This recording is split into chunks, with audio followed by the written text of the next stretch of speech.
తండ్రి ఏర్పాటు చేయబడినటువంటి దేవుని స్వరూపము అనేటటువంటి పాఠాన్ని మీ పిల్లలకు తెలియజేయుచుండగా సమయోచిత జ్ఞానాన్ని నాకును, వినుటకు చెవులు, చూచుటకు కనులు, గ్రహించుటకు మనస్సును మీ పిల్లలకు అనుగ్రహించమని మీ కుమారుడు మా ప్రియ రక్షకుడైన యేసుక్రీస్తు పేరిట అడిగి వేడుకొని పొందుకుని ఉన్నాము మా పరమ తండ్రి. ఆమె క్రీస్తునామంలో వేదికను అలంకరించిన పెద్దలకు వందనాలు. అలాగే వేదిక ముందున దేవుని పిల్లలందరికీ శుభాభి వందనాలు తెలియజేసుకుంటున్నాను. అందరికీ వందనాలు. దేవుని పిల్లలారా, దేవుని స్వరూపము అనేటటువంటి పాఠాన్ని మనం నేర్చుకుందాం. ఎందుకంటే స్వరూపము అనేటటువంటి ఈ పదం ఏదైతే ఉందో, ఈ పదాన్ని మనం బైబిల్లో చదువుతాం. ప్రారంభాధ్యాయంలోనే మనం చదువుతాం.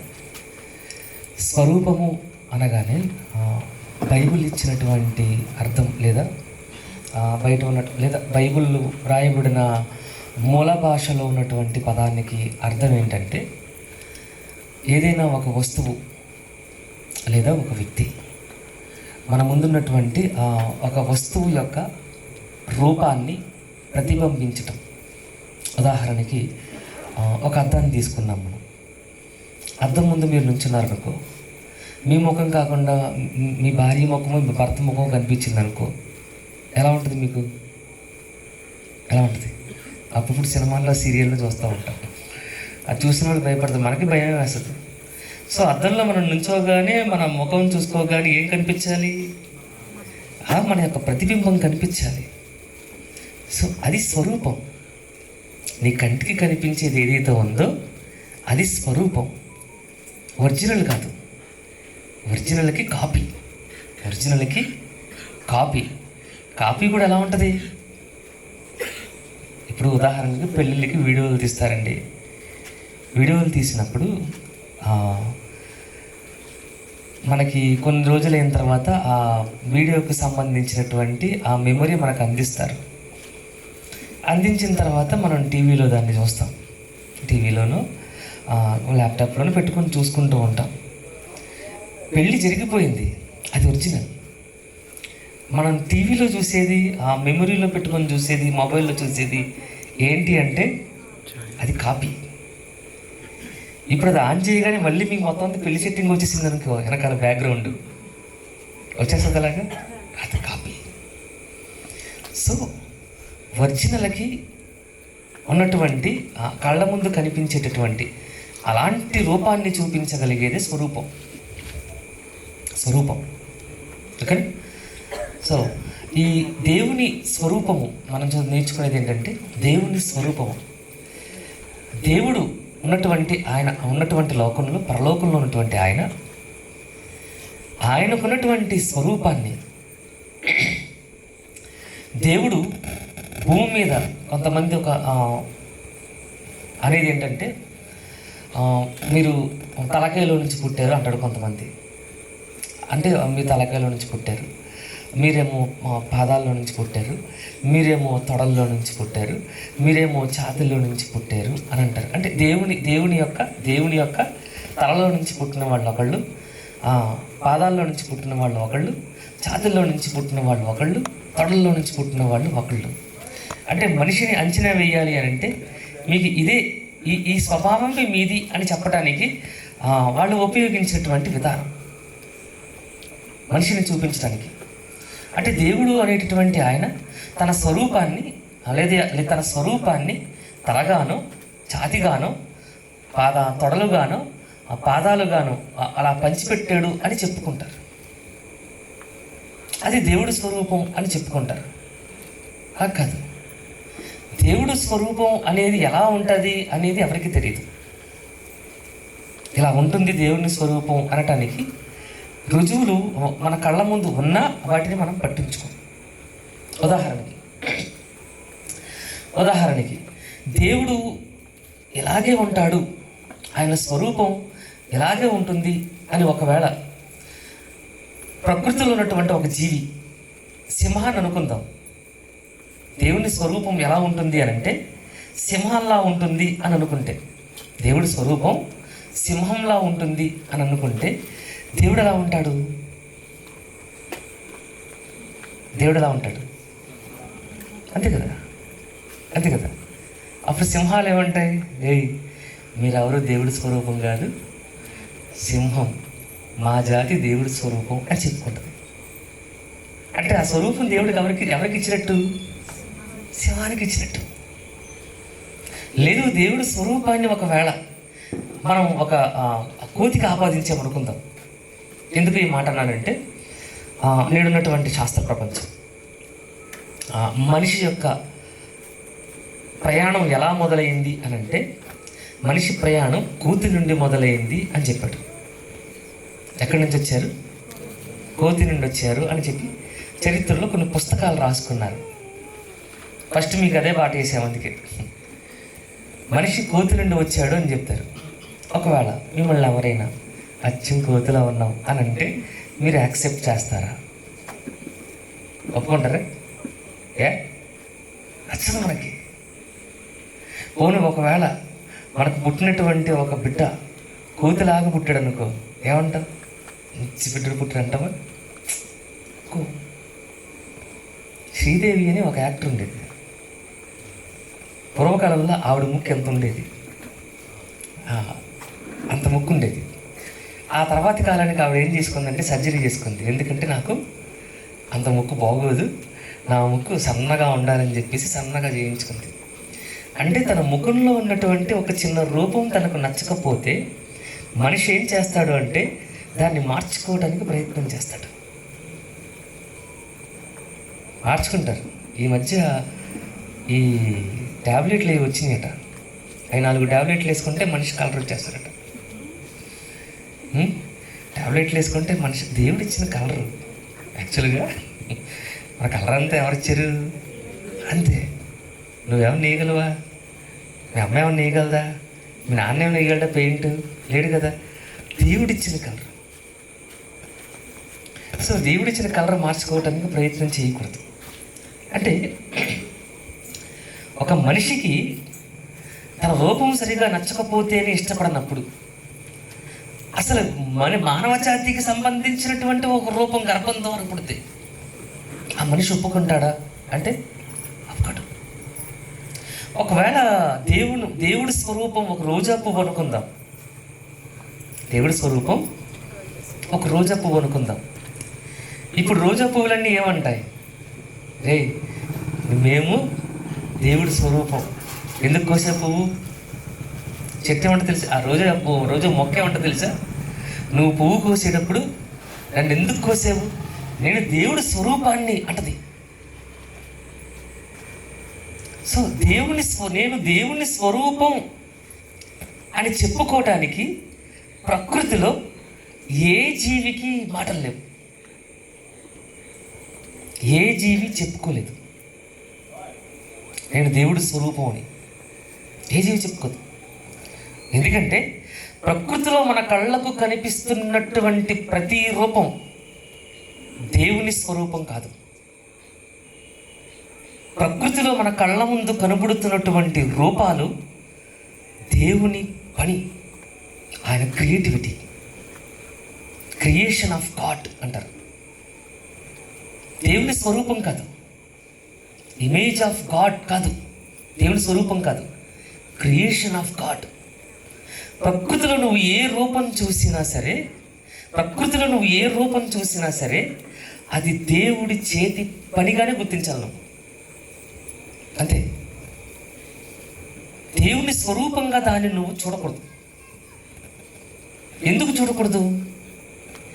దేవుని స్వరూపం అనేది దేవుడు ఎవరికి ఇచ్చాడంటే ప్రకృతికి ఇవ్వలేదు.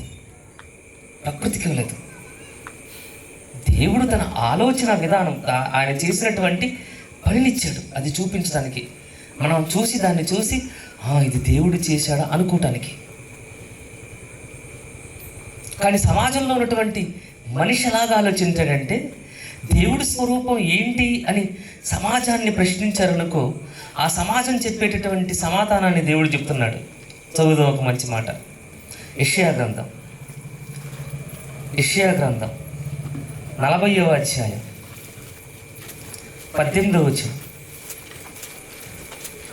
యెషయా గ్రంథం 40వ అధ్యాయం 18వ వచనం. యెషయా గ్రంథం 40వ అధ్యాయం 18వ వచనం.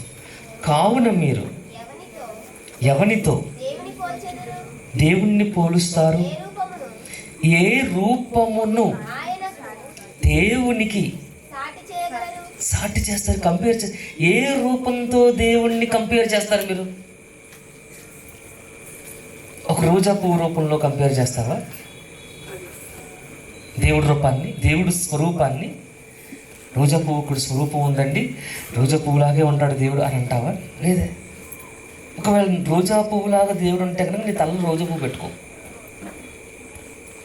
పెట్టుకుంటావా? ఎందుకు? దేవుడి స్వరూపం అది కొయ్యనివ్వదు కదా. నేను ఎందుకు కొయ్యనేస్తుంది? నీకు అధికారం ఉండదు దాని మీద. సో ఏ రూపం ఇద్దాం దేవునికి? ఏ రూపంలో దేవుణ్ణి మనం చూద్దాము? ఏ రూపాన్ని దేవునికి ఎక్కువ చేద్దాము? దేనికి కలుపుదాం దేవుణ్ణి? ఎందుకంటే సమాజానికి దేవుని స్వరూపం అర్థం కాలేదు. ఎవరు సరిగ్గా ఆలోచించలేదు. ఆలోచించకుండా వాళ్ళు ఏం చేశారో చూద్దాం. రోమీయులకు రాసిన పత్రిక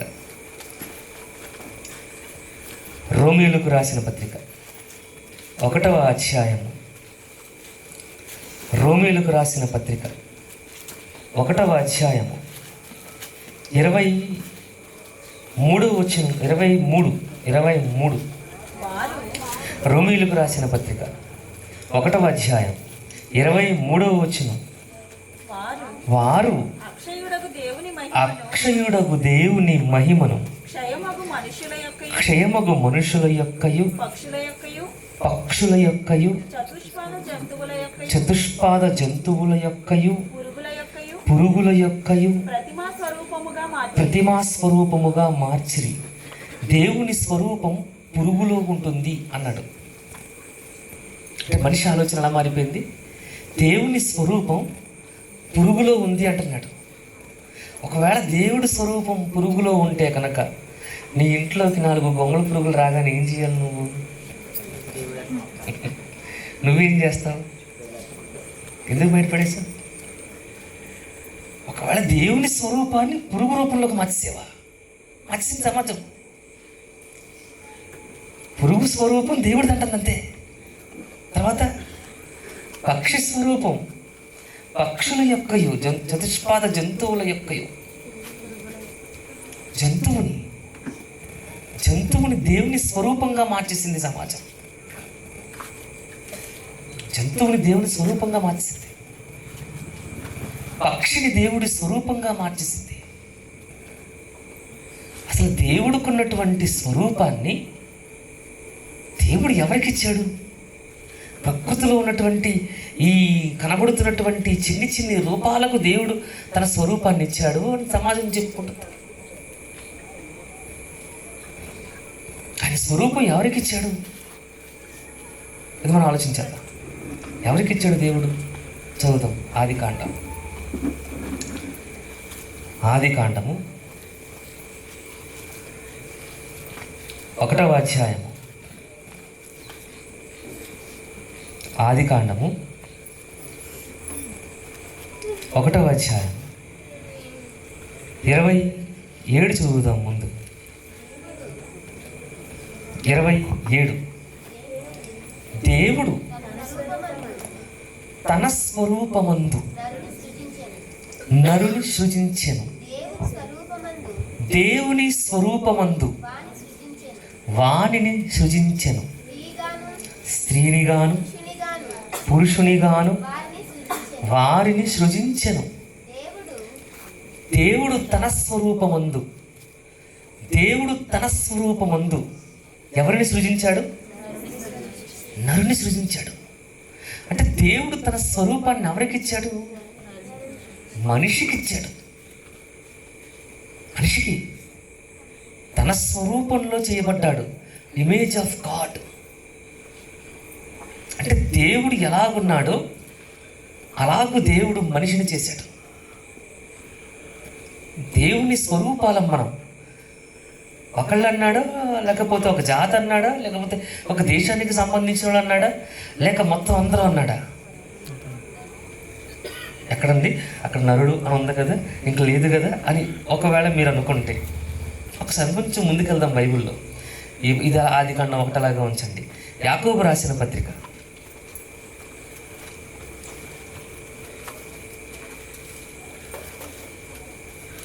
యాకోబు రాసిన పత్రిక 4వ అధ్యాయం. యాకోబు రాసిన పత్రిక,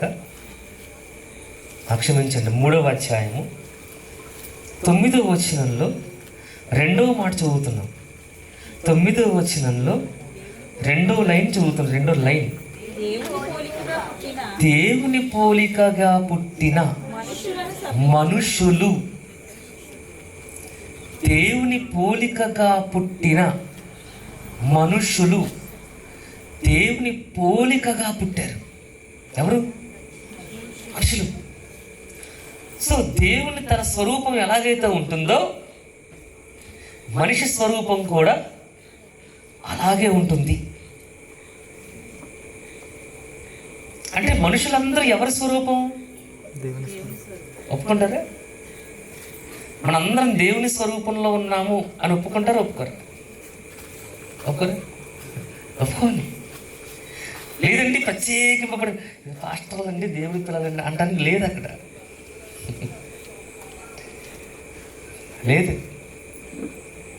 లేదండి ప్రత్యేకమైనటువంటి జనాంగం అండి ఇది, వీళ్ళంటే దేవుని మా స్వరూపం అంటే చెప్పడానికి లేదు. భూమి మీద పుట్టినటువంటి ప్రతి మనిషి దేవుని స్వరూపమే. అదే అంటున్నాడు ఆదికాండంలో. అదే అంటున్నాడు ఆదికాండం 1వ అధ్యాయం 27వ వచనం. ఆదికాండం 1వ అధ్యాయం 27వ వచనం. దేవుడు తన స్వరూపమందు నరుని సృజించెను, దేవుని స్వరూపమందు వాణిని నరుని సృజించెను, స్త్రీనిగాను పురుషునిగాను వారిని సృజించెను. దేవుడు స్వరూపంలో మనుషులు చేయబడ్డారు. అందరం దేవుని స్వరూపంలో చేయబడ్డాం. లేదంటే మేము ప్రత్యేకమైనటువంటి వాళ్ళు. మాదండి సమాజం ఎలా తయారైపోయిందంటే మాదండి పెద్ద కులం అండి, మాదండి అది ఆ కులం అండి. ఏ కులం? ఈ జబ్బు తీసుకెళ్ళి అమెరికాలో ఇంటిచ్చారు తెలుసా? అవునండి, అమెరికాలో తెలుగువారి సభలు అని చెప్పేసి పెట్టుకునేవాళ్ళు అంట ఒకప్పుడు. తెలుగువారి సభలు, తెలుగు వాళ్ళందరూ కలిసి సభలు పెట్టుకునేవాళ్ళు తానా అని చెప్పేసి. ఇప్పుడు ఏమైందో తెలుసా? ప్రత్యేకమైనటువంటి కులాలు. మాది పలానా కుల సంఘం, వీడొక తెలుగు సంఘం, మళ్ళా పలానా కుల సంఘం, వీడొక తెలుగు సంఘం, మాది పలానా కుల సంఘం. ఇలాగ కులాల వారీగా సంఘాలు పెట్టుకుంటున్నారంట. ఇక పలానా కులం వాడి సినిమా వచ్చిందంటే ఇంకా థియేటర్లో కూడా తగలబెట్టేస్తున్నారు. థియేటర్లో చెత్త చేస్తుంటే, మీరు మీ ఇండియా సినిమాలు వస్తుంటే మీరు ఇలా చేస్తున్నారు, మీ సినిమాలు ఇక్కడ ఆడించకండిరా బాబు అని చెప్పేసి బాయ్కాట్ చేస్తున్నారు. కులపిచ్చి ఇక్కడ సరిపోదు మనకి, అమెరికా వెళ్ళిపోవాలి. కొండ ఎక్కడి నుంచి అన్నారు, ఎవడ కొండ అవుతారు మీరు అన్నారు. ఎందుకు అంటే మనుషుల్ని, సాటి మనిషిని దేవుడి స్వరూపంగా గుర్తించలేనటువంటి పరిస్థితులకు వెళ్ళిపోయింది సమాజం. మనిషిని దేవుడి స్వరూపాన్ని ఒప్పుకోవట్లేదు. వీడు తెల్లోడు, వీడు నల్లోడు, వీడు పలానా జాతివాడు, వీడు పలానా జాతివాడు. దేవుడికి అదే ఉండదు. దేవుడు అనేటటువంటి ఆయనకి అసలు అది ఉండదు. మనిషిని వేరుగా చూడటం అనేది ఉండదు. ఆయన అందరినీ సమానంగా చూస్తాడు. ఆయన అందరినీ ప్రేమించేటటువంటి వ్యక్తి. ఒక జాతికి సంబంధించిన దేవుడు అంటే అది కుదరదు. అది ఒక ప్రాంతానికంటే కుదరదు.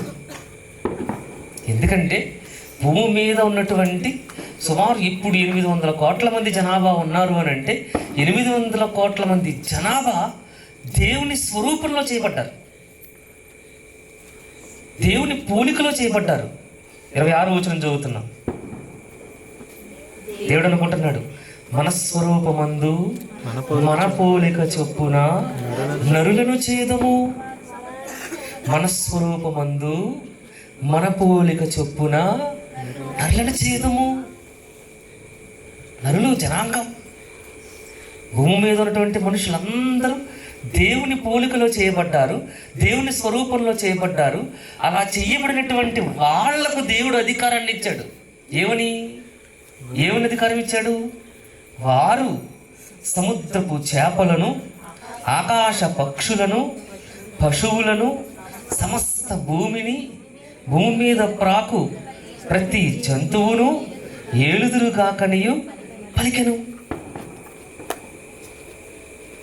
చేప దేవుడు స్వరూపం అయితే దాని మీద నీకు అధికారం ఉండదు. పక్షి దేవుడు స్వరూపం అయితే దాని మీద నీకు అధికారం ఉండదు. జంతువు దేవుడి స్వరూపం అయితే దాని మీద నీకు అధికారం ఉండదు. ఎందుకంటే అది నిన్ను ఏలుబడి చేస్తుంది. దేవుని స్వరూపం మనల్ని ఏలుబడి చేస్తుంది. అందుకే ప్రకృతిలో ఏది మనల్ని ఏలుబడి చేయదు. ఏది ఏలుబడి చేయదు. ఎందుకంటే మనిషి ప్రకృతిలో ఉన్నటువంటి ప్రతి దానిని ఏలుబడి చేస్తాడు. అందుకే నువ్వు చేపల కూర వండుకుంటావు, చికెన్ వండుకుంటావు, మటన్ వండుకుంటావు, పువ్వులు కోసుకుంటావు, కూరగాయలు ఏది పడితే కోసేస్తావు, చాకుతో కోసేస్తావు, మిక్సీలో వేసేస్తావు. నువ్వేం చేసినా సరే ఏమన్నా అంటదా నిన్ను? మాట్లాడదు. సైలెన్స్. ఎందుకంటే దానికి దేవుడి స్వరూపం లేదు. నువ్వేం చేసినా సొరచేప తీసుకొస్తారండి. సొరచేప అంటే తొట్టదు. సొరపిట్టు చేస్తారు. అలా చేస్తారు. సొరపిట్టు దాన్ని ముక్కలుగా కోసేసి పొయ్యిలో పెట్టి కుమ్మేస్తారు దాన్ని. ఒకవేళ ఇది దేవుడి స్వరూపం అయితే ఏమంటది? నన్ను ఆర్డర్ అలా చేస్తాను. నువ్వు నన్ను ఎందుకు చేసేవాడు? అది దేవుడి స్వరూపం కాదు. దేవుని స్వరూపం అంటే ప్రపంచాన్ని ఏలాలి, ప్రకృతిని ఏలాలి. ప్రకృతిని ఏలే అధికారం దేవుని స్వరూపానికి ఉంది. ఆ దేవుని స్వరూపం దేవుడు ఎవరికి ఇచ్చాడు అంటే భూమి మీద ఉన్నటువంటి మనుషులందరికీ ఇచ్చాడు. కానీ ఈ మనిషి ఏం చేశాడు? నువ్వు వెళ్ళటానికి పనికిరావరా? ఒకసారి మెడికల్ షాప్లో అడుగుతున్నాను, అన్న పలానా జాతి వాళ్ళు ఎందుకు అధికారం తీసుకోకూడదు, ఎప్పుడు ఈ జాతి వాళ్ళకి ఎందుకు అధికారము అని అంటే, తమ్ముడు ఆ జాతి వాళ్ళకి అధికారం ఇవ్వకూడదు తమ్ముడు, అధికారి వాళ్ళ ఆ జాతి వాళ్ళకి ఇచ్చామంటే ఆ జాతి వాళ్ళు రెచ్చిపోతారు తమ్ముడు. ఏంటి నాయకుడు అనేవాడు జాతిని రెచ్చగొట్టడానిక? ఒక నాయకుడు జాతిని కాపాడటానికి కదా. అది ఏ జాతి ఇది? ఎక్కడి నుంచి వస్తే ఏంటి? వాడు దేవుని స్వరూపం కదా. దేవుని స్వరూపమైనటువంటి నాయకుడు, దేవుని స్వరూపంలో ఉన్నటువంటి ప్రజలను ఏలవలసినటువంటి వాడు, ప్రజలను పరిపాలించవలసినటువంటి వాడు ఏం చేస్తున్నాడు? ఆ జాతి వాళ్ళు ఏలకూడదు తమ్ముడు. అందరూ దేవుని స్వరూపమే కదా. అంటే ఈరోజు మనిషి ఏమైపోయాడంటే ఎదుటివాడు కూడా దేవుడి పోలిక, ఎదుటివాడు కూడా దేవుని కుమారుడు అనేటటువంటి విషయాన్ని మర్చిపోయి బ్రతుకుతున్నాం మనం. విషయాన్ని మర్చిపోయాం. మనం నేర్చుకోలేదు. చిన్నప్పటి నుంచి పిల్లలకు నేర్పిస్తున్నారు తెలుసా? ఇది పలానా వెనకాల ఏంటి పేరు వెనకాల అది ఉండాలి, అది లేకపోతే మనకి మనుగడ ఉండదు. అది ఉండాలి వెనకాల, అంతే వెనకాల ఉండాలి. ఎవరైనా చచ్చిపోయారంటే ఆయన చచ్చిపోయాడండి, ఆయన చచ్చిపోయాడు, పేరు లేదా? కులం పేరు చెప్తారు, పేరు ఉండదా? మామూలు పేరు లేదా? దేవుని పిల్లలారా, ప్రతి మనిషి దేవుడి స్వరూపమే కదా. దేవుడు ప్రకృతిలో మనిషికి మాత్రమే దేవుడి స్వరూపాన్ని ఇచ్చాడు, ఏలమనేటటువంటి అధికారాన్ని ఇచ్చాడు. కానీ మనిషి ఏం చేశాడు? నేను దేవుని స్వరూపం అనేటటువంటి విషయాన్ని మర్చిపోయాడు. మర్చిపోయిన సమాజం తనకిష్టం వచ్చినట్టు, తనకు నచ్చినట్టు బ్రతకటం మొదలు పెడుతుంది. మాకు దేవుడితో పని లేదు, అన్నయ్య గారు చెప్పినట్టు. మాకు అసలు దేవుడితో పని లేదు, దేవుడు అవసరం లేదు, మాకు దేవుడి గురించి అటువంటి జ్ఞానం మాకు అక్కర్లేదు. ఒక మంచి మాట చదువుదాం ఒకసారి. యోబు గ్రంథం 22వ అధ్యాయం.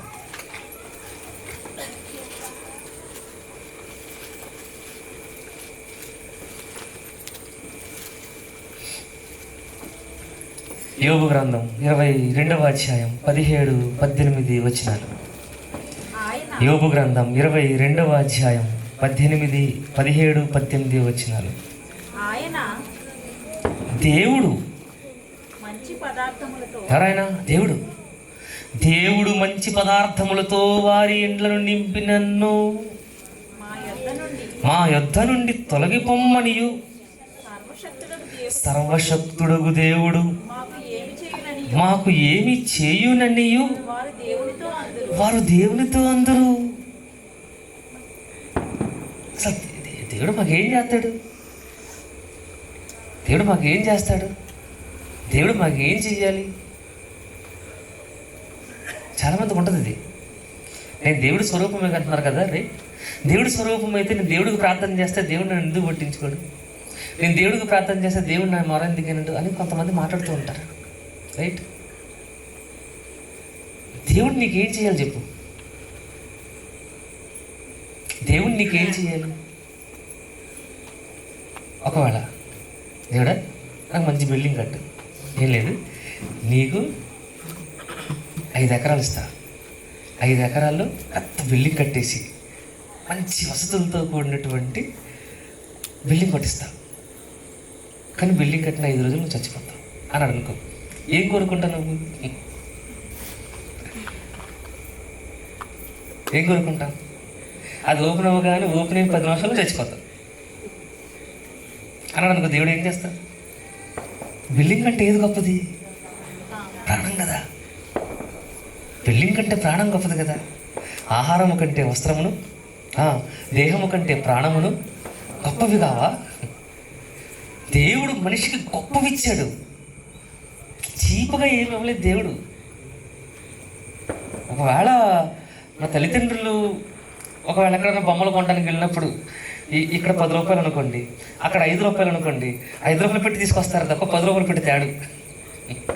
ఎందుకంటే మనం ఆలోచిస్తాం 5 రూపాయలకు వచ్చేస్తుంది కదా. ఒకవేళ మనం చీపుగా ఆలోచించొచ్చాము, దేవుడు చీపుగా ఆలోచించలేదు. అసలు దేవుడు చీపుగా ఆలోచించడు మన విషయంలో.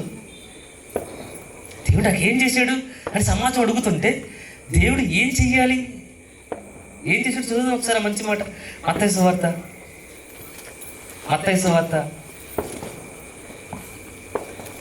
6వ అధ్యాయం మత్తయి సువార్త 6వ అధ్యాయము 25వ వచనం. అందువలన నేను మీతో చెప్పినదేమనగా, ఏమి తిందుమో ఏమి తాగుదుమో అని మీ ప్రాణమును గూర్చియనను, ఏమి ధరించుకుందుమో అని మీ దేహమును గూర్చియనను చింతింపకుడి. ఆహారము కంటే ప్రాణమును, వస్త్రము కంటే దేహమును గొప్పవి కావా? దేవుడు గొప్పవిచ్చాడు నీకు, చీపుగా ఇవ్వలేదు. ఎందుకని దేవుడు గొప్పగా ఇచ్చాడంటే నువ్వు దేవుడి స్వరూపం కాబట్టి. నువ్వు దేవుడి స్వరూపం కాబట్టి ఆ స్వరూపం భూమి మీద ఎలా ఉండాలంటే గొప్పగా ఉండాలి మనిషి. నువ్వు గొప్పగా ఉండాలని ఆహారము కంటే ప్రాణము, వస్త్రము కంటే దేహము, ప్రాణము దేహము గొప్పవి, ప్రాణము దేహము గొప్పవి. ఈ గొప్పవిచ్చాడు. చాలామంది చచ్చిపోయే పరిస్థితులు, హాస్పిటల్లో శరీరాలు పాడైపోయినటువంటి పరిస్థితుల్లో చాలామంది ఉన్నారు. చాలామంది బాగుపడరు. డాక్టర్లు వాళ్ళని బాగు చేయలేని పరిస్థితులకు వెళ్ళిపోతారు. మేము ఈ ప్రాణాలను మేము కాపాడలేమండి. ఒకవేళ బ్రతికితే దేవుడి దయ అంటారు, లేకపోతే దేవుడి దయ వలన ఏమైనా బ్రతికే అవకాశం ఉందేమో అంటారు. ఎందుకు? ఒక డాక్టర్ కూడా మనిషిని కాపాడాలి అని అంటే, దేవుని స్వరూపం కలిగినటువంటి ఒక డాక్టర్ దేవుని స్వరూపం కలిగినటువంటి ఒక పేషెంట్ని కాపాడేయాలంటే ఆ స్వరూపాన్ని ఇచ్చినటువంటి దేవుణ్ణే ఘనతగా చూస్తాడు తప్ప, దేవుణ్ణే ఘనత చేస్తాడు తప్ప నా వల్ల అయిపోతుంది అని చెప్పేసి డాక్టర్ అంటాడు. ఎందుకంటే ఈ దేవుని స్వరూపాన్ని బాగు చేయాలన్నా, ఈ దేవుని స్వరూపాన్ని నిలబెట్టాలన్నా దానికి కారణం దేవుడే. కానీ చాలామంది అది ఆలోచించారు. గొప్పవిచ్చాడు కదా దేవుడు. భూమి మీద గొప్పది ఏంటంటే ఆరోగ్యవంతమైనటువంటి శరీరం. ఆరోగ్యవంతమైన శరీరం ఉండడమే గొప్ప ఆస్తి. తెలుసా? ₹1,00,00,000 ఆస్తుంది. ₹1,00,00,000 ఆస్తుంది. గింజేసుకుని తినాలి.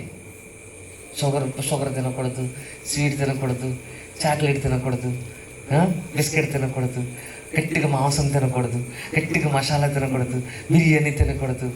ఎందుకు? అన్నీ ఉన్నాయి. ఆరోగ్యం లేదు. ఆరోగ్యవంతమైనటువంటి శరీరాన్ని ఇచ్చింది దేవుడు. ఆరోగ్యవంతమైన శరీరాన్ని నిలబెట్టింది దేవుడు. ఇది దేవుని స్వరూపం. ఇది కానీ ఈ స్వరూపాన్ని మనిషి ఏం చేస్తున్నాడంటే దేవుడికి ఇవ్వట్లేదు. దేవుడికి ఇవ్వలేకపోతున్నాడు. దేవుడికి అంకితం చేయలేకపోతున్నాడు. ఈ స్వరూపంలోకి, దేవుని స్వరూపంలోకి దేవుడు ఉండవలసినటువంటి పరిస్థితుల్లో దేవుడిని లేకుండా చేసేస్తున్నాడు. నా ఒళ్ళు నా ఇష్టం అనుకునేటటువంటి పరిస్థితుల్లో వెళ్ళిపోయాడు. ఇది నీది కాదు, దేవుడిది. దేవుడి స్వరూపం ఇది. చదువు, ఇంకో మంచి మాట చదువుతాం. రైట్. యోహాను సువార్త 17వ అధ్యాయం 25వ వచనం. యోహాను సువార్త 17వ అధ్యాయం 25వ వచనం. నీతి స్వరూపుడు వగు తండ్రి, లోకము నిన్ను ఎరుగలేదు, నేను నిన్ను ఎరుగుదును, నీవు నన్ను పంపితివని మీరు ఎరిగి ఉన్నారు. నీతి స్వరూపుడు వగు తండ్రి. దేవుని స్వరూపం ఏంటో తెలుసా? నీతి. దేవుని స్వరూపం నీతి. నీతి కలిగి ఉండటమే దేవుని స్వరూపాన్ని కలిగి ఉండటం. నీతి జంతువులకు ఉండదు. సింహము దేవుని నమ్మెను, అది సింహానికి నీతిగా ఎంచబడెను ఎననుందా? అబ్రహాము దేవుని నమ్మెను, అది అతనికి నీతిగా. అది నీతి అనేది మనిషికి ఉంటుంది. అది దేవుడు తన స్వరూపంలో ఉంచి మనిషికి ఇచ్చాడు. కానీ నీతి అనేటటువంటి ఆ స్వరూపాన్ని కోల్పోయాడు. అందుకే మీరు బైబిల్ చదువుతున్నప్పుడు బైబిల్ ప్రారంభంలో బైబిల్ 2 జాతులుగా విభాగం చెందుతుంది. ఆదాము సంతానంలో 2 జాతులుగా వెళ్ళిపోతుంది బైబిల్. కయీను సంతానంగా ఒక సంతానాన్ని వివరించుకుంటూ వెళితే, ఆదాము సంతానంలో షేతు కుమారుల సంతానాన్ని దేవుడు వివరించుకుంటూ వెళతాడు. కయీను వంశావళి క్రమాన్ని మీరు చూస్తే, కయీను వంశావళి క్రమంలో కయీను ఎలాగైతే హత్య చేశాడో అతని ఆ వంశాన్ని చివరికి తీసుకొచ్చేటప్పటికి కూడా ఒకరిని చూపిస్తాడు, వాడు కూడా హంతకుడే. అంటే వాడు ఏ దారి నుంచి దేవుని స్వరూపంలో పుట్టినటువంటి కయీను, దేవుని స్వరూపంలో ఉన్నటువంటి కయీను దేవుని స్వరూపమైనటువంటి హేబేలుని చంపేశాడు. కానీ అతని సంతానంలో చివరికి తీసుకొచ్చేసరికి కూడా అక్కడ పరిస్థితి ఎలా ఉంటుందంటే, తన చివరికి మునిమనవడు కూడా ఏం చేస్తారంటే వాడు కూడా హంతకుడుగానే ఉంటాడు. అంటే అక్కడ దేవుని నీతి అనేది కోల్పోయింది ఆ జాతి. కానీ షేతు వంశావళి క్రమాన్ని మనం చూస్తున్నప్పుడు, షేతు వంశావళి క్రమంలో దేవునితో నడిచినటువంటి హనోకు వస్తాడు, దేవుని ఎదుట నీతిమంతుడిగా ఉన్నటువంటి నోహు వస్తాడు, దేవునికి స్నేహితుడుగా ఉండదగినటువంటి అబ్రహాం వస్తాడు. వాళ్ళ యొక్క జాతిని మనం చూసుకుంటూ వెళుతున్నప్పుడు నీతిమంతుల జాతి వస్తుంది. ఎందుకంటే దేవుడు నీతికి స్వరూపం కలిగిన వాడు, నీతిని స్వరూపంగా ధరించినటువంటి వాడు. ఆ నీతి స్వరూపాన్ని పుణుకుపుచ్చుకున్నటువంటి జాతిగా షేతు సంతానం మనకు కనిపిస్తూ ఉంటుంది. కానీ నేడున్న సమాజం ఆ నీతిని పుణుకుపుచ్చుకునేటటువంటి సంతానంగా ఉండగలుగుతుందా అని అంటే ఎవరు లేరు. ఆదాము తర్వాత షేతు తర్వాత నోహు దగ్గర నుంచి వచ్చినటువంటి సంతానం మనం. నోహు సంతానమే నోహు నీతిపరుడైనప్పుడు ఆ తర్వాత సంతానం ఏమైపోవాలి? నీతిపరులుగానే మిగలాలి కదా. ఆ నీతి స్వరూపాన్ని ధరించుకుని రావాలి కదా. ఆ దేవుడి స్వరూపాన్ని ధరించుకున్న మనిషి ఎందుకు ఆ నీతి స్వరూపాన్ని ధరించుకోలేకపోయాడు? అసలు నేను దేవుడి స్వరూపం అనే విషయమే మర్చిపోయాడు. నేను దేవుడి కుమారుడు అనేటటువంటి విషయమే మర్చిపోయాడు. ఇంకా దేవుడిలో నీతి ఉందనే విషయం ఎలా తెలుస్తుంది వీడికి? అందుకే ఆ జాతి అంతటిని చూడండి, ఆదాము తర్వాత షేతు సంతానాన్ని అంతటిని చూడండి. హనోకు దేవుడితో నడిచిన చూద్దాం ఒకసారి ఆదికాండము 4వ అధ్యాయము 4వ అధ్యాయము 32వ వచనం 23 లెమెకు తన భార్యలతో వాదా ఓసిల్లా నా పలుకు వినుడి, లెమెకు భార్యలారా నా మాట ఆలకించుడి. 4:23 నన్ను గాయపరిచినందుకై ఒక మనుషుని చంపితిని, నన్ను దెబ్బ కొట్టినందుకై ఒక పడుచువాని చంపితిని. 7 అంతలు ప్రతిదండన కయ్యూను కోసం వచ్చిన ఎడల లెమెకు కోసం 77 అంతలు వచ్చిన నేను ఎక్కడితో ముగించిన చరిత్ర కయ్యూను చరిత్ర. కానీ షేతు చరిత్ర 5వ అధ్యాయం నుంచి మొదలవుతుంది. ఆదాము చరిత్ర. ఆదాము తర్వాత 6వ వచనంలో షేతు కనిపిస్తాడు. అక్కడి నుంచి 21వ వచనంలోకి వచ్చేస్తాయి. 22 హనోకు మెతుషులను కనిన తర్వాత 300 ఏండ్లు దేవుడితో నడుచుచూ. ఇది దేవుని స్వరూపం, దేవునితో నడవటం. దేవుని స్వరూపం కలిగినటువంటి వాళ్ళు దేవునితో నడుస్తారు. దేవుని స్వరూపం లేనటువంటి వాళ్ళు వాళ్ళకు నచ్చినట్టు నడుస్తారు. దేవుడి గురించి ఆలోచన చేస్తారు. దేవుని స్వరూపం కలిగినటువంటి వాళ్ళు దేవునితో నడుచుచు కుమారులను కుమార్తెలను కనెను. 24 హనోకు దేవునితో నడిచిన తరువాత దేవుడు అతన్ని తీసుకుని పోయాను. దేవునితో నడుస్తున్న చచ్చిపోయే వరకు దేవునితో నడిచాడు, చచ్చిపోయే వరకు. తర్వాత 9వ వచనం 6వ అధ్యాయం 9వ వచనం నోహు వంశావళి ఇదే. నోహు నీతిపరుడు, తన తరములో నిందారహితుడై ఉండెను. నోహు దేవునితో కూడా నడిచినవాడు. నోహు నీతిపరుడు, నీతిగా ఉన్నాడు, నిందారహితుడై ఉన్నాడు. తన తరంలో ఒకళ్ళు నింద వేయటానికి పలానావిడ లాంటిరా, పలానావిడ లాంటిదిరా, అదిగో మంచుడుగా తింటాడు అని ఒక్క నింద కూడా లేకుండా బ్రతకటమే దేవుని స్వరూపం. ఒక్క నింద లేకుండా బ్రతకటం, సో అది కదా దేవుని స్వరూపం. ఇలాగ మీరు ఈ వంశాలంతటినీ తీసుకెళ్ళిపోతూ ఉంటుంటే నీతిమంతులు కనపడుతూనే ఉంటారు, దుష్టులు ఉంటారు మధ్యలో. అందరికి ఫస్ట్ ర్యాంక్ వచ్చేస్తే ఇంకా స్కూల్ ఎందుకు, ఇంకా క్లాస్ రూమ్లోకి మాస్టర్ ఎందుకు? మాస్టర్తో పని ఉందా? అందరు ఫస్ట్ ర్యాంక్ స్టూడెంట్లు అండి, ఈ మాస్టర్తో పని లేదు. ఇంక అందరూ మంచి లేకపోతే ఇంక దేవుడు అందరూ నీతిమంతులు అయితే ఇంకెందుకు? బైబిల్ ఎందుకు? పాఠాలు ఎందుకు? ఇవన్నీ చేయటం ఎందుకు? ఈ స్వార్థ కార్యక్రమాలు ఎందుకు? సో సమాజంలో మంచివాడు ఉంటాడు, చెడ్డవాడు ఉంటాడు. మంచివాడు దేవుని స్వరూపం, నేను దేవుడి స్వరూపంలో ఉన్నాను కాబట్టి నేను నీతిని అనుసరించి బ్రతకాలన్న ఆలోచనతో వెళ్ళిపోతూ ఉంటాడు. ఇంకో మాట చదువుదాం. యోహాను రాసిన మొదటి పత్రిక 4వ అధ్యాయం 8వ వచనం. యోహాను రాసిన మొదటి పత్రిక 4వ అధ్యాయం 8వ వచనం. యోహాను రాసిన మొదటి పత్రిక 4వ అధ్యాయం 8వ వచనం. దేవుడు ప్రేమాస్వరూపి, దేవుడు ప్రేమాస్వరూపి, ప్రేమను ధరించుకున్నవాడు దేవుడు. దేవుడి లక్షణం ఏంటో తెలుసా? దేవుడి స్వరూపం ఏంటో తెలుసా? ప్రేమ అంటున్నాడు. సమాజం స్వరూపం ఏంటో తెలుసా? చంపే అంటుంది. మనిషిని చంపేటవా? మనిషిని తిట్టడమా? మనిషిని కొట్టడమా? మనిషిని బాధపెట్టడమా? మనిషిని హింసించడమా? అంటే ప్రేమ లేకపోతే మనిషి సమాజంలో ఉన్నటువంటి అనేక మందిని బాధపడతాడు. దేవుడు ప్రేమ స్వరూపి. ఆ స్వరూపాన్ని ధరించుకున్నటువంటి మనిషి ప్రేమించవలసిన వాడుగా ఉండవలసినటువంటి మనిషి ఎదుటివాడిని ప్రేమించగలుగుతున్నట?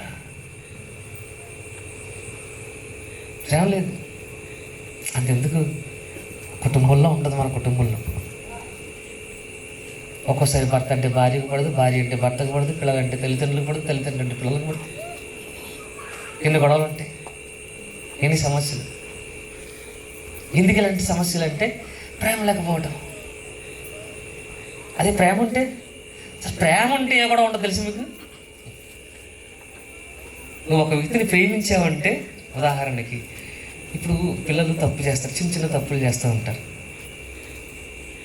తల్లి వెనకేసుకొస్తుంది, ఏమంటే వాళ్ళని ఏమనకండి, ఎందుకు అలా అంటారు అని చెప్పేసి. ఒక్కసారి తండ్రి వెనకేసుకురావచ్చు, ఏంటి పిల్లల్ని అంటున్నావు అచ్చా. ఎందుకు వాళ్ళు తప్పు చేస్తున్నా సరే వెనకేసుకొస్తున్నారు అని అంటే, ప్రేమించారు కాబట్టి. అంటే ప్రేమిస్తే ఎదుటివాడు తప్పు చేసినా కనిపించదా అంటే కనపడదు. మీ అబ్బాయి పలానా చోట అంటే అలాగంటే ముందు మీ అబ్బాయి సంగతి చూసుకోండి, మా ఊడి సంగతి మీకెందుకు అంటారు. ఎందుకు? ప్రేమించాము. సో ఈ ప్రేమ అనేది ప్రతి మనిషిలో ఉంటుంది. కానీ ఎదుటివాడి దగ్గరికి వెళ్ళేసరికి అది మారిపోతూ ఉంటుంది. అసలు ప్రేమ అనేది ఎప్పుడు మారదు, ఎప్పుడు ఒకలాగే ఉంటుంది. దేవుడు ప్రేమస్వరూపి, దేవుడు ప్రేమ కలిగిన వాడు. సమాజంలో ఉన్నటువంటి దేవుని స్వరూపం కలిగినటువంటి మనుషులు కూడా ఇలాగే ఉండాలి. కానీ ఇలా ఉండగలుగుతుందా? సమాజంలో లేదే, ఎవరో ప్రేమించట్లేదే. వీళ్ళు ప్రేమించడం అంటే సినిమాల్లో చూపించింది కదా, సినిమాలే కదా. సినిమాలన్నీ ఏంటంటేనండి, సమాజాన్ని తప్పుదో నడిపించడానికి. ఏవి మంచిగా, టైం వేస్ట్, డబ్బులు వేస్ట్, తెలుసా? దేనికి పనికిరాదు. పూర్వకాలం సినిమాలు చూసి, సినిమా ఎలా ఉండే అంటే కుటుంబాలు కలిసిపోయేవాట. పూర్వకాలం సినిమాలు చూస్తే అన్నదమ్ముల మధ్య సవాలని చెప్పేసి, మరి మన ఇద్దరి మధ్య సవాళ్ళు ఎందుకురా, మనం కలిసిపోదారని చూడగానే ఈయన్ని మాకెందుకు లేరు బాబు, మనం కూడా కలిసి ఉందాం అనుకునేటటువంటి వాళ్ళు.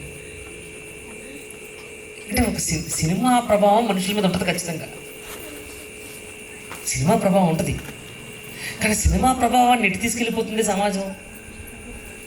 100 మందిని చంపితే హీరో, ఈ రోడ్డు మీద 100 మందిని చంపేయండి సరే, ఏమంటారా? హీరో అంటారా? కాదు, తప్పది. సినిమా అనేది మనిషిని మంచి వైపు నడిపించాలి. మంచి వైపు నడిపించే సినిమాలు ఏమీ లేవు, అన్ని తప్పుడు సినిమాలే. ఏది మంచిది కాదు.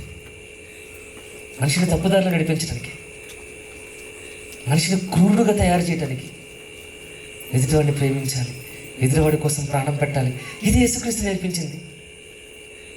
అటువంటి ప్రేమ స్వరూపాన్ని, అటువంటి నీతి స్వరూపాన్ని, అటువంటి దైవ స్వరూపాన్ని సమాజం మర్చిపోయి తిరుగుతుంది. అలా మర్చిపోయి తిరుగుతున్న సమాజానికి గుర్తు చేయటానికే, దేవుని స్వరూపం అంటే ఎలా ఉంటుందో చూపించటానికే యేసుక్రీస్తుల వారు భూమి మీదకి వచ్చాడు. చదువు ఫిలిప్పీయులకు రాసిన పత్రిక 2వ అధ్యాయం 6వ వచనం. ఫిలిప్పీయులకు రాసిన పత్రిక 2వ అధ్యాయం 6వ వచనం. ఫిలిప్పీయులకు రాసిన 2వ పత్రిక, ఫిలిప్పీయులకు రాసిన పత్రిక 2వ అధ్యాయం 6వ వచనం. ఆయన దేవుని స్వరూపము కలిగిన వాడై ఉండి, ఆయన దేవుని స్వరూపము కలిగిన వాడై ఉండి, దేవుని స్వరూపము కలిగిన వాడు. భూమి మీదకి వచ్చిన తర్వాత ఏదో మా అమ్మ పోలిక, మా నాన్న పోలిక అనుకోకండి. మీ అమ్మ పోలిక అంటే మీ అమ్మలాగా ఉంటావు, మీ అమ్మలాంటి లక్షణాలు వస్తాయి. మీ నాన్న పోలిక అంటే మీ నాన్న లాంటి లక్షణాలు వస్తాయి, అంతే. ఈడొచ్చి వాళ్ళ నానేరా, ఈడొచ్చి వాళ్ళ అమ్మేరా. దేవుని పోలిక, దేవుని స్వరూపం, ఇది మన పిల్లలకు చెప్పాల్సింది. అందుకే చిన్నపిల్లల్ని ఏమంటారు, ఎవరితో సమానం అంటారు చిన్నపిల్లల్ని? ఎందుకని? అది దేవుడి స్వరూపం. నీకు దేవుడి స్వరూపం అర్థం అవ్వాలి అంటే నీ ఇంట్లో ఉన్నటువంటి చిన్న పిల్లల్ని చూడొకసారి. నువ్వు కొట్టేవనుకో, చిన్నపిల్లడు నువ్వు కొట్టేవనుకో ఏం చేస్తారు? కాసేపటికి మళ్ళీ దగ్గరికి వచ్చేస్తాడు. అది పెద్దోళ్ళు కొట్టు, మళ్ళీ నీ దగ్గరికి ఎందుకు వచ్చాడంటే దేవుని స్వరూపం అది. పట్టించుకోడు.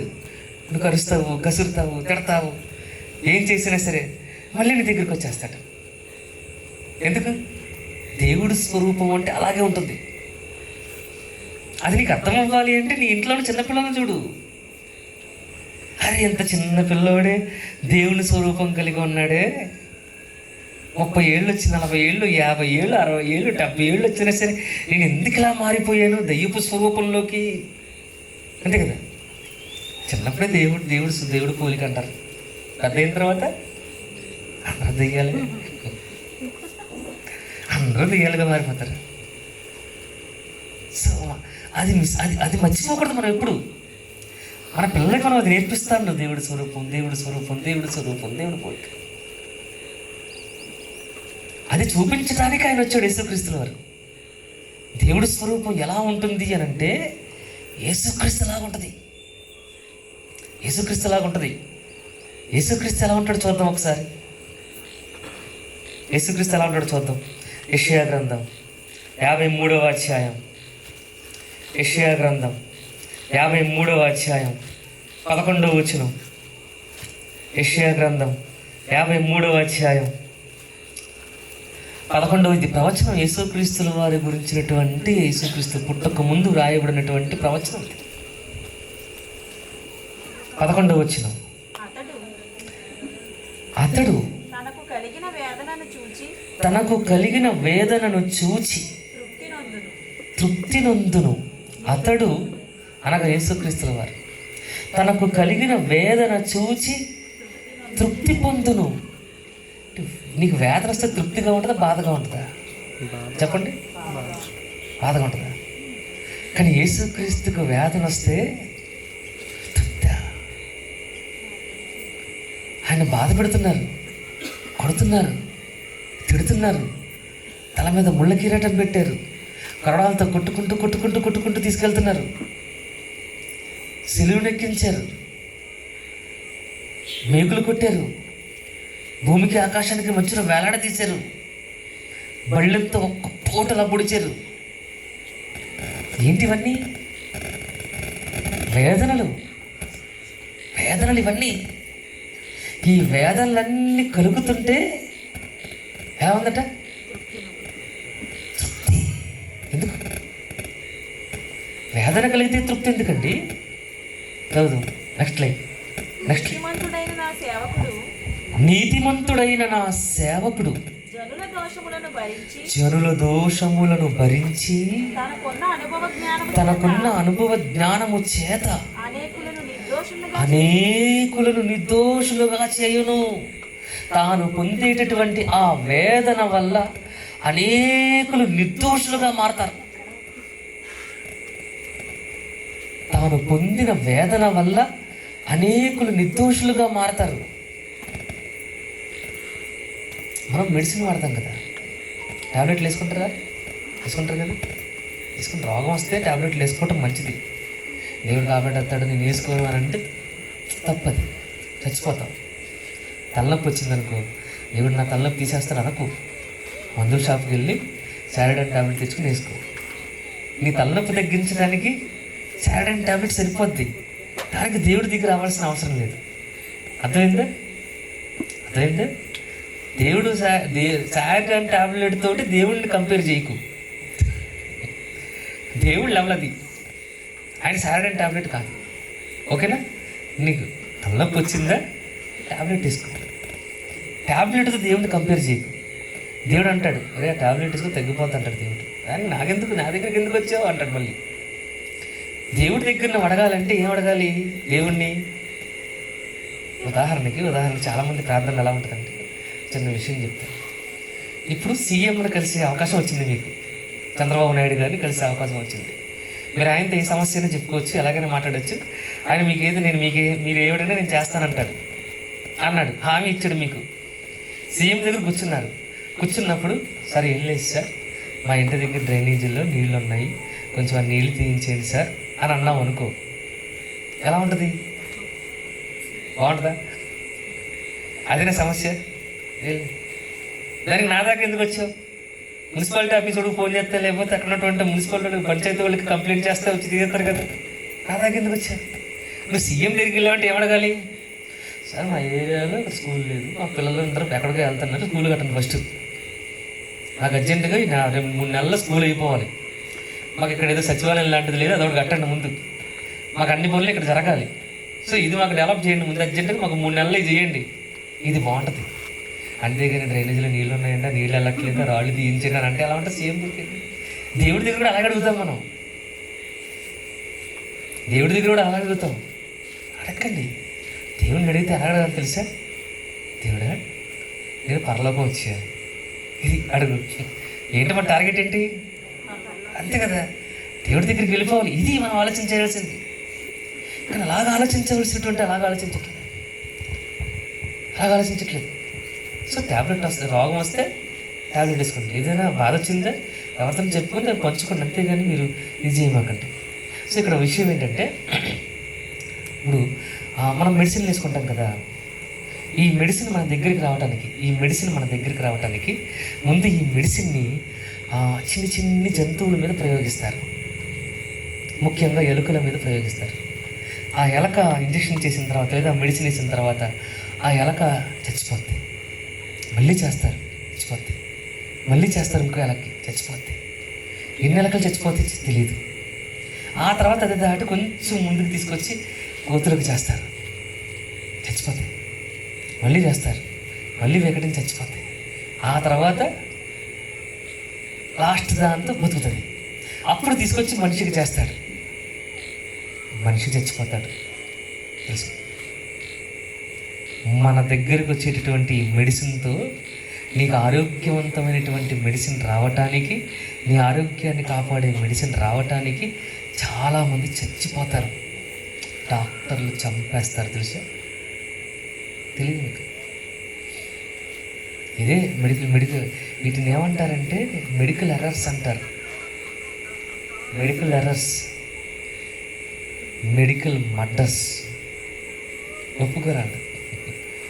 నిన్ను బ్రతికించటం కోసం కొన్ని జీవులు చచ్చిపోతాయి, కొంతమంది మనుషులు చచ్చిపోతారు. ఆ తర్వాత ఆరోగ్యవంతమైనటువంటి మెడిసిన్ నీ దగ్గరికి వస్తుంది, అది నిన్ను కాపాడుతుంది. సో ఒక మెడిసిన్ రావటానికి, నిన్ను బ్రతికించేటటువంటి ఒక మెడిసిన్ రావటానికి కొంతమంది బలైపోతున్నారు. ఇది వాస్తవం, నువ్వు అంగీకరించాలి. ఈరోజు నీ ఆత్మను కాపాడటానికి, నీ ఆత్మ కాపాడబడాలి అని అంటే ఒక వ్యక్తి చనిపోవాలి, కాపాడగలిగే వ్యక్తి చనిపోవాలి. ఆ వ్యక్తి యేసుక్రీస్తు. చివరికి మెడికల్లో చివరి ట్రయల్ ఏంటంటే మనిషి చచ్చిపోవాలి లేదా బ్రతకాలి, రెండింటి లేదా ఒకటి జరగాలి. అక్కడ బ్రతికాడంటే సక్సెస్, చచ్చిపోయాడంటే మళ్ళీ మారుస్తారు. ఎలక బ్రతికింది, ఎలక బ్రతికింది, కోతి బతికింది, లేకపోతే ఇంకో జీవి బతికింది. ఇప్పుడు ఇక్కడ అదే చేస్తున్నాడు ఆయన. ఆయన చావు వలన, ఆయన రక్తం వలన, ఆయన పడినటువంటి శ్రమల వలన ఒక మనిషి నిర్దోషిగా మారుతున్నాడు. ఒక మనిషి నిర్దోషిగా మారతాడు. కాబట్టి ఈ వేదన నాకు తృప్తిగా ఉంది. ఇది దేవుని స్వరూపం. ఆ దేవుని స్వరూపాన్ని మనిషి కలిగి ఉండాలి. చదువు. నీతిమంతుడైన నా సేవకుడు జనుల దోషములను భరించి తనకున్న అనుభవ జ్ఞానము చేత అనేకులను నిర్దోషులుగా చేస్తాడు. నిజంగా ఈరోజు చాలామంది క్రైస్తవులు వారు అంతకుముందు జీవితాల్లో చేసినటువంటి తప్పిదాలన్నింటినీ విడిచిపెట్టి, పాపాన్ని విడిచిపెట్టి దేవుడి దగ్గరకు వచ్చేస్తారు. ఇంకెప్పుడు మేము చేయకూడదండి, మేము ఇంకెప్పుడు తాకూడదండి, మేము ఇంకెప్పుడు బూతులు మాట్లాడకూడదండి, మేము ఇంకెప్పుడు అలా ప్రవర్తించకూడదండి. ఎందుకు మారారు? ఎవరిని బట్టి మారారు అంటే మరణించినటువంటి క్రీస్తుని బట్టి. అది క్రీస్తు స్వరూపం. ఒక క్రైస్తవుడు అలా ఉండాలి. అలా ఉన్నప్పుడే నిజమైన క్రైస్తవులు అవుతాం మనం. చివరి మాట గలతీయులకు రాసిన పత్రిక 4వ అధ్యాయం 19వ వచనం. గలతీయులకు రాసిన పత్రిక 4వ అధ్యాయం 19వ వచనం.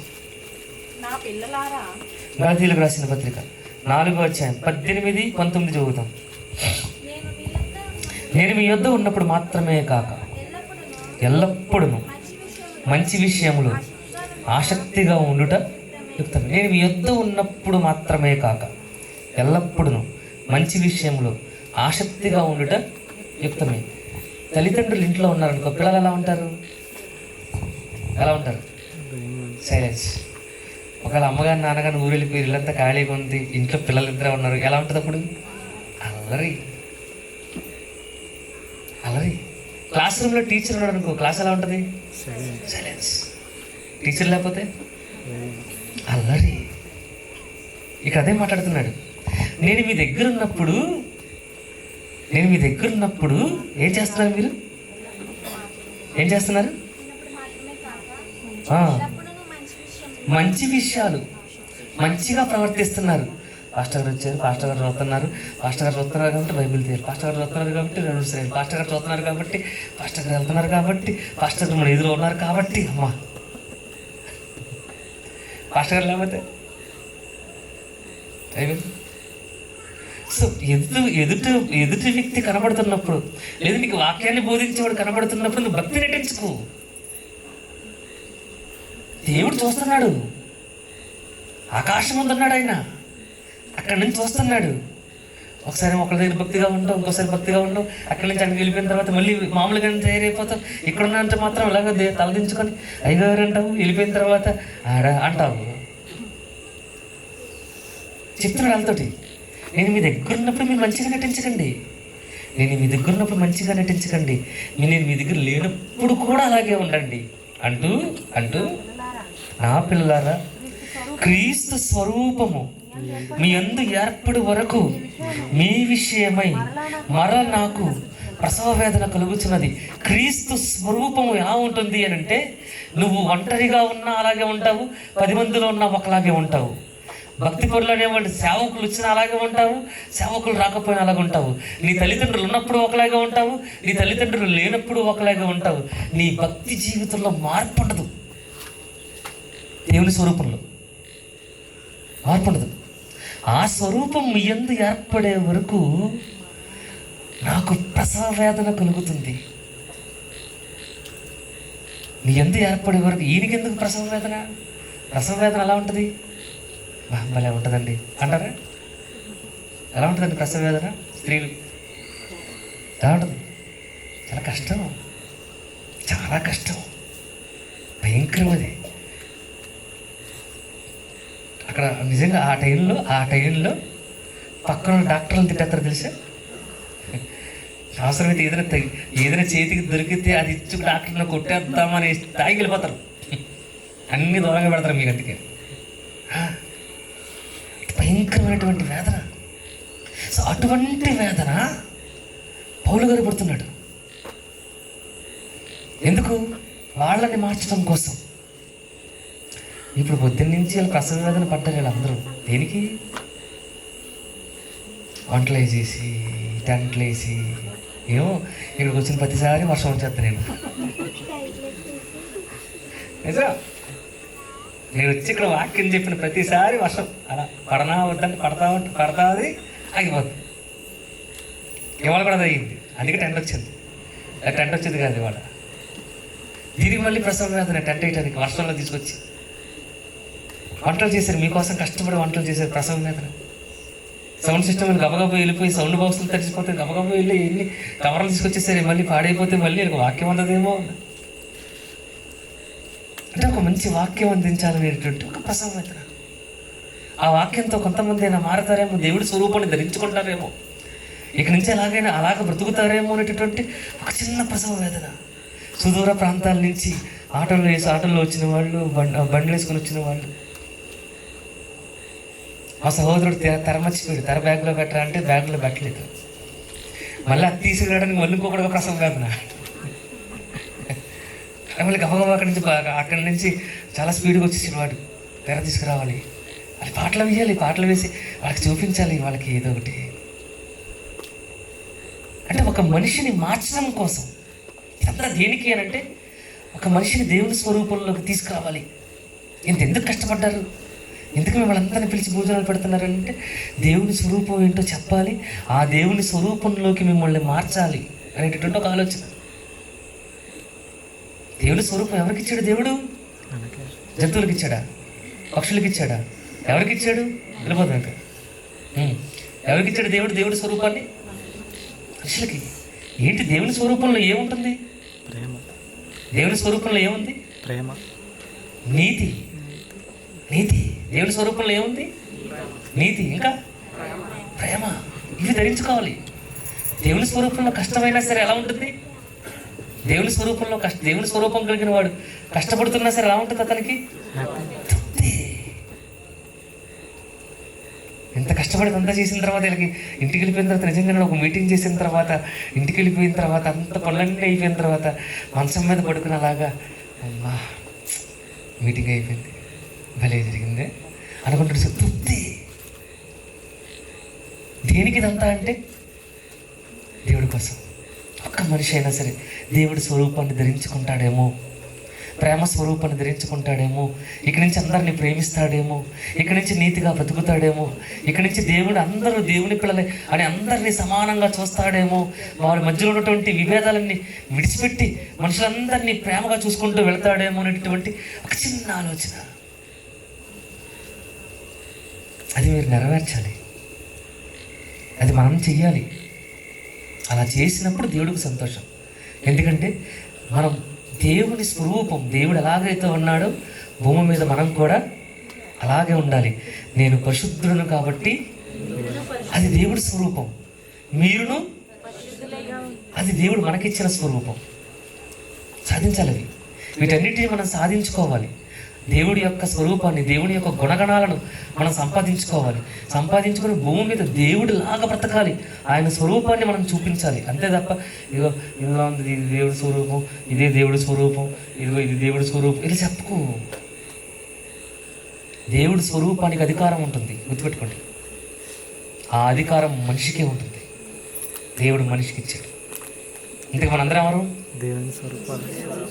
దేవుని స్వరూపం. అయితే రండి, కళ్ళు మూసుకోండి.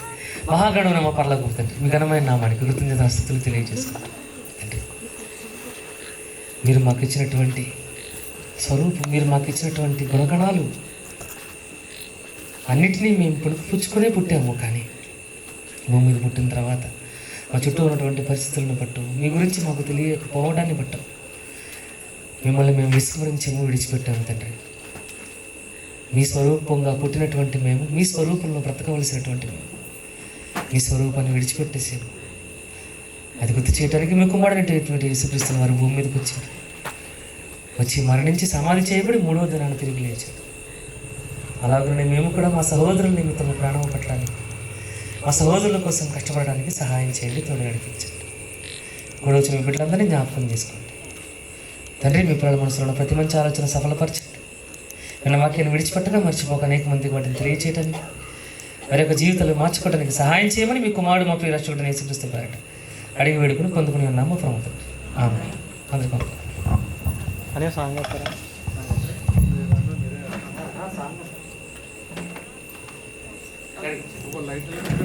లైట్